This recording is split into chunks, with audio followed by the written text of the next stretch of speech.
Kia ora, boys and girls. It's nice to be back with you again.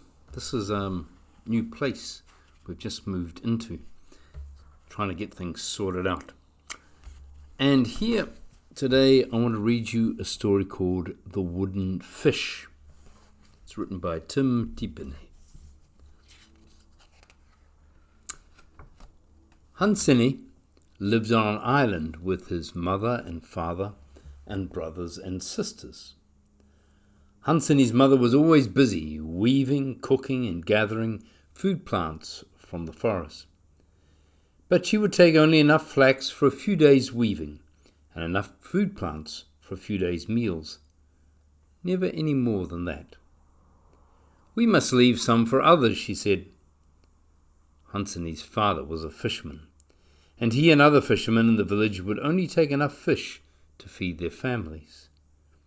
"We must leave some fish for tomorrow," said Hanseni's father.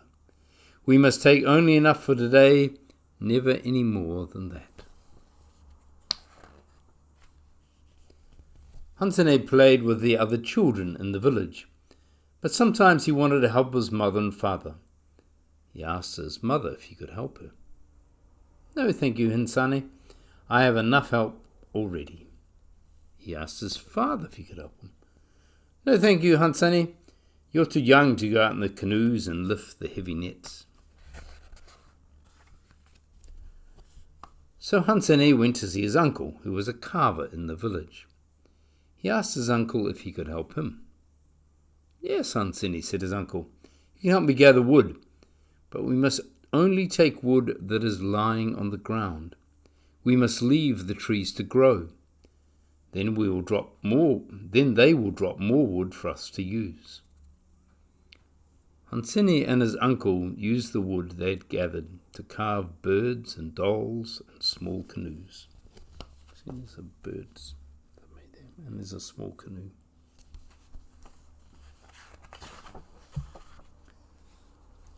One day, the fishermen returned to the village with no fish. The people in the village were unhappy. "What will we eat?" they asked. The next day there was still no fish, and none the day after, or the next, or the next. The people of the village were hungry and when they were hungry they became angry. Hanseni's father was always sad. Hanseni lay in bed one night and listened to the wind and the rain. How could he help make his father happy again? Suddenly he heard a voice in the wind and rain. wooden fish," said the voice. "A wooden fish," said Hanseni. "A wooden fish might make my father happy. Tomorrow I will carve him one." The next day Hanseni found a perfect piece of wood. It was old but strong, and it was very beautiful. Hanseni began to carve a fish for his father. It took Hanseni 2 days to carve the wooden fish. When it was finished, he polished it and wrapped it in fine cloth, and then he went to find his father. His father was talking to the other fishermen in the village. "There's no food for us here," they said, "and we're very hungry. We'll have to leave this village and look for food." "Look, father," Hanseni said, "I have made something to make you happy." And Hanseni gave his father the wooden fish. Hanseni's father unwrapped the cloth and saw the wooden fish that Hanseni had carved. He smiled a big, big smile. "Thank you, Hanseni. It's very beautiful." "Will everything be all right now?" Hanseni said. "Well," said his father, "it's a beautiful fish, but we can't eat it. We still need food." Hanseni was upset. He snatched the wooden fish from his father's hand, ran outside and threw the fish as hard as he could, and it landed in the mud. Hanseni's father put his arms around his son. "Don't worry, Hanseni," he said. "Everything will be better soon. Sometimes we have good times, and sometimes we have times that are not so good. You have to learn about those times too. Now go and get me that wooden fish. It will make me feel better." Hanseni went down in the mud to get the fish, but it was stuck and he had to pull hard to get it out. And when it came up, it left a hole in the mud, the shape of a fish. It was raining, and the rain filled the hole with water. And then right in front of Hansani's eyes, the water turned into a real live fish that tossed about in the mud.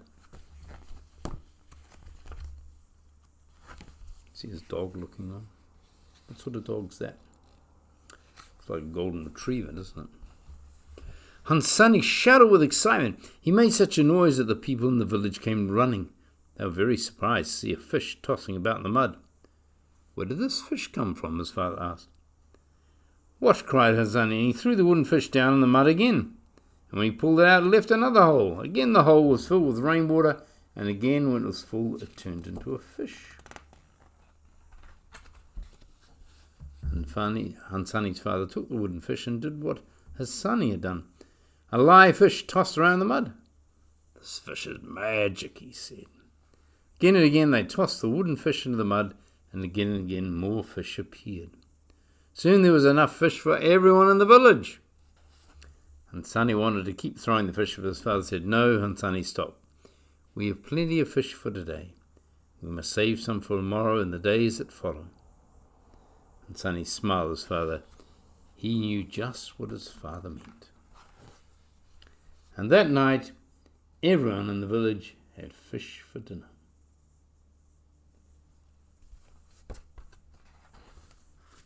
When the men of the village went fishing the next day, there were plenty of fish in the sea. Hansani, his family, and all the people in the village were happy again.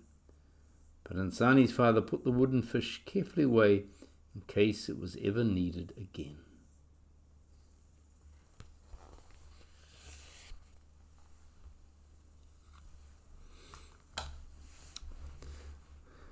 It's an interesting story, isn't it? Sometimes giving a gift is kind of like magic and can help other magic come to pass. In case you're wondering, I don't believe that suddenly if you throw a wooden fish into the mud, it will turn into a real live fish. Just saying. But I do believe in the magic of people working together and taking only enough for today and leaving stuff for tomorrow. It's called a sort of ecological way of treating the world, a way of respect. It goes right back into biblical times of trying to treat the earth and the environment and the sea with a respect and nurture as kind of like a partner with us in our creation. Anyway, have a great week, and I'll unpack some more boxes and see you next week. Bye.